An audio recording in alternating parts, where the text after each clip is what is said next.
So I thought before I shave off my beard after the quarantine, I might as well do a video on beard hair transplants. I've grown so possessive, like most of you would also have become possessive about your beard, that I don't want to shave it off. So in this talk, we'll discuss facial hair transplants and we'll be limiting ourselves only to beard hair transplants. The types of beards that people have, what are the protocols in place for acceptance of a person for a beard hair transplant, who are the people who should never get a beard hair transplant done. So this is coming up. And to continue to get frequent evidence-based updates of hair loss and its treatments, updates you can rely upon, subscribe to my channel, and don't forget to ring the bell.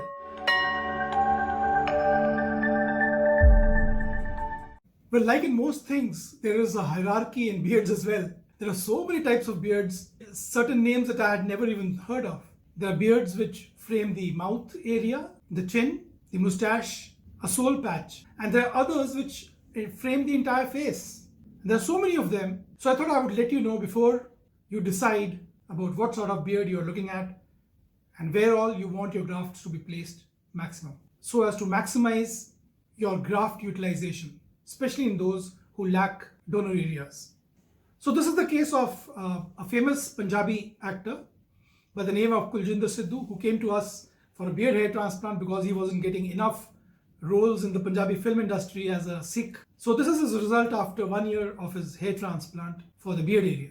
So what are the indications where a beard hair transplant can be done? Where all do we have to exert caution? And which are the conditions in which you should discourage the patient from a beard hair transplant? So first of all, the most important thing to know is the age of the patient. Sometimes you'll get a patient coming at the mere age of 16 wanting a beard hair transplant, where his secondary sexual characteristics have not yet shown up fully. So these are the cases not to be taken up for a beard hair transplant. One should wait till the age of 25.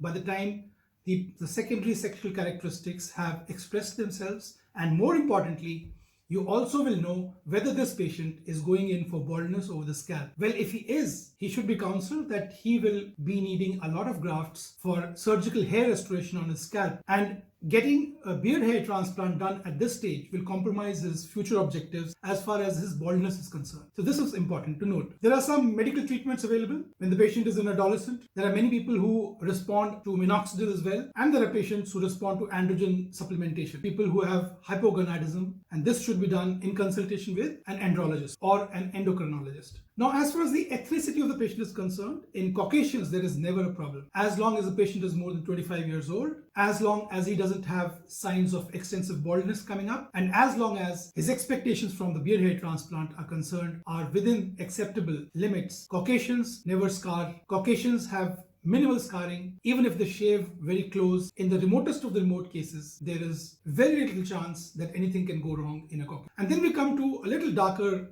race, that is South Asian, say Indians, Central Americans, Southern Americans. And now in these cases, you have to be very careful, because sometimes there can be a little hypopigmentation because of the contrast between the scar and the brown skin. So there's a chance of about 5 to 7% there will be little hypopigmentation. This hypopigmentation will not show up otherwise. It will show up only when the patient goes in for a close shave. So these are the things that you have to discuss with the patient, counsel him properly, and do the beard hair transplant only if you feel that there is reason for this facial enhancement. This young age is such at 25-30, there's a lot of peer pressure. If there's a fashion of growing a beard, they will be compelled to follow it because of peer group pressure. If a patient is going to sport a beard just momentarily, say for 2 or 3 years, and then is going to shave off, I do not think, honestly, that he should be encouraged to go for a beard hair, because in this case all the odds are stacked against you. You've wasted precious grafts which later on in life may need to be utilized for the scalp, and also you've subjected yourself to the 5 to 7% risk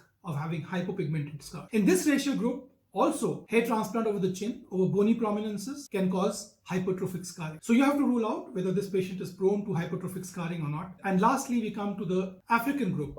In Africans, hair transplant for the beard, if it is to be done, should be done in very low density, and you have to see that the patient will in future always continue to sport a beard. Well, if these precautions are taken into mind, beard hair transplant can be very safe and can be very satisfying both for the patient as well as for the doctor. What is the donor area from where grafts are taken for beard hair transplant? The most favored area from where grafts are taken is from the shadow area of the beard, because these hair will most closely resemble beard hair in texture, color, caliber, and most importantly curl, because beard hair has a more acute curl than scalp hair. The curl has to merge with the convexity of the facial profile. Transplanted hair standing up over the head can be controlled by proper combing. But on the beard, it's very difficult because you can't comb a beard. If your grafts are misdirected or the curl is not adequate, it is not flat along with the surface of the beard, along with the surface of the skin or the contours of the face, the jawline, it will look out of place. Other places to take grafts are the scalp, and you can take from the chest. Well, these are the favored sites, but most preferred site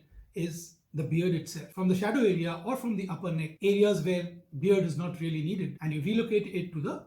So these are certain cases in which beard hair transplant has been done. You should know that in patients who want a beard hair transplant, minimum beard hair transplant only should be done in the first sitting. A lot of grafts committed to the beard may not be the right thing to do in the first session. Because even when you counsel these patients, I have seen that after 5 or 6 years, their perspective changes drastically. And many people regret having a beard because they start showing thinning over the head, and that is when they regret that they should not have got beard hair transplant done. So you need to also rule out body image disorder in a patient wanting a beard hair transplant. This is of vital importance for patient satisfaction later, because the guidance and psychological assessment and psychological counseling of the patient is the responsibility of the doctor. So here you can see this young boy at the age of 23 who came to us for beard hair transplant because he is a Sikh boy and he wanted to have a beard so that he could wear a turban. The other patient is a similar patient, a patient who has very little beard, Sikh patient who wants to wear a turban, so he wanted a beard hair transplant. These are legitimate reasons for a beard hair transplant because the patient will be keeping his hair for a long period of time because he's committed to due to religious reasons. And this is the patient who is a famous Punjabi actor and who wanted to have a beard so that he could get roles with a turban in the movies. So this is a result after 1 year of his beard hair transplant, and patient is very happy with this result. So what are the other types of results that we give at Darling Buds? Please click and do not forget to subscribe to my community so that you can continue to get frequent updates on evidence-based hair loss treatments, updates and advice you can trust. Please subscribe.